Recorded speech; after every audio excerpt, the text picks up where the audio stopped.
আমরা দীর্ঘ 17 বছর ফ্যাসিস্ট আওয়ামী সরকারের বিরুদ্ধে আন্দোলন সংগ্রামের পরে গত 5 আগস্ট এই আওয়ামী ফ্যাসিস্ট শেখ হাসিনা এই দেশ থেকে পালিয়েছেন। এরপরে আমরা ভেবেছিলাম যে গণমাধ্যম তাদের স্বাধীনতা ফিরে পাবে, গণমাধ্যমের প্রত্যেকটা সেক্টরে ফ্যাসিস্ট মুক্ত হবে। কিন্তু দুঃখের সহিত বলতে হয়, আজকে এই ফ্যাসিস্ট সরকারের পতনের প্রায় 7 মাস হয়ে গেছে, কিন্তু বাংলাদেশ সংবাদ সংস্থা পাশে একজন এমডিকে নিয়োগ দেওয়া হয়েছে। সেই এমডি ওই ফ্যাসিস্ট সরকারের দোষর। দুঃখ হয়, তিনি এই গত 2-1 দিন আগে তার ফেসবুকে বিএনপির চেয়ারপারসন বেগম খালেদা জিয়ার উপদেষ্টা এবং ঢাকা সাংবাদিক ইউনিয়নের সভাপতি, সাবেক সভাপতি, যুগান্তরের সম্পাদক কবি আব্দুল হাই, প্রবীণ সাংবাদিক কবি আব্দুল হাই শিকদার ভাই সম্বন্ধে একটা কুরুচিপূর্ণ মিথ্যা বানোয়া পৃষ্ঠাবাস দিয়েছেন। কেন দিয়েছেন জানেন? উদ্দেশ্য হল তার বিরুদ্ধে যুগান্তরে একটা নিউজ ছাপা হয়েছে।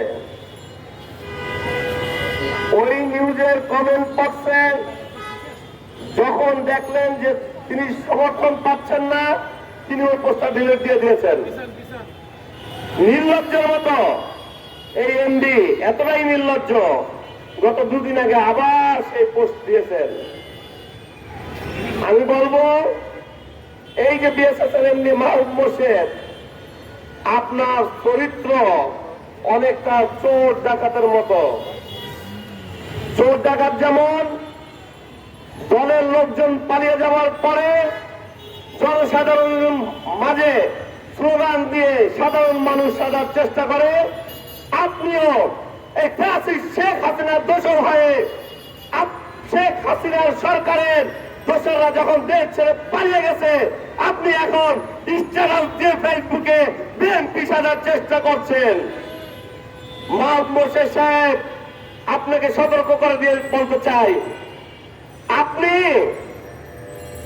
এই সাংবাদিক নেতৃবৃন্দর বিষয় কটু মন্তব্য, উদ্ধত্তপূর্ণ আচরণ, উল্টাপাল্টা কথা বলা বন্ধ করেন।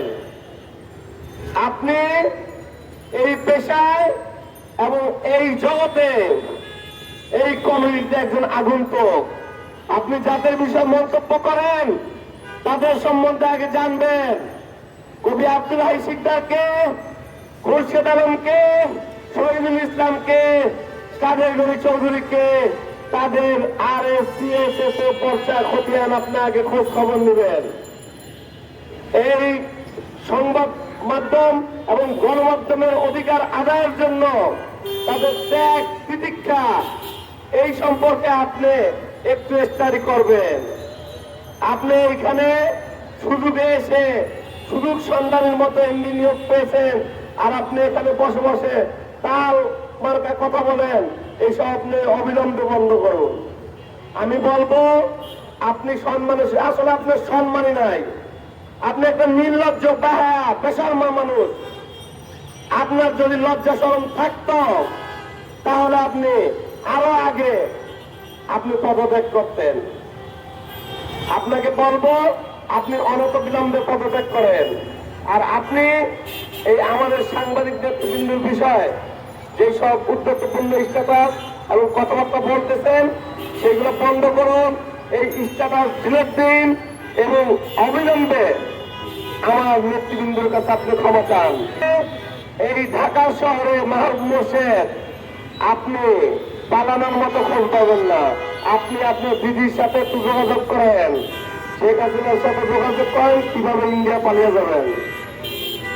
আপনি খুব অনতিবিলম্বে আমার নেতৃবৃন্দের কাছে ক্ষমা চান। সবাইকে ধন্যবাদ।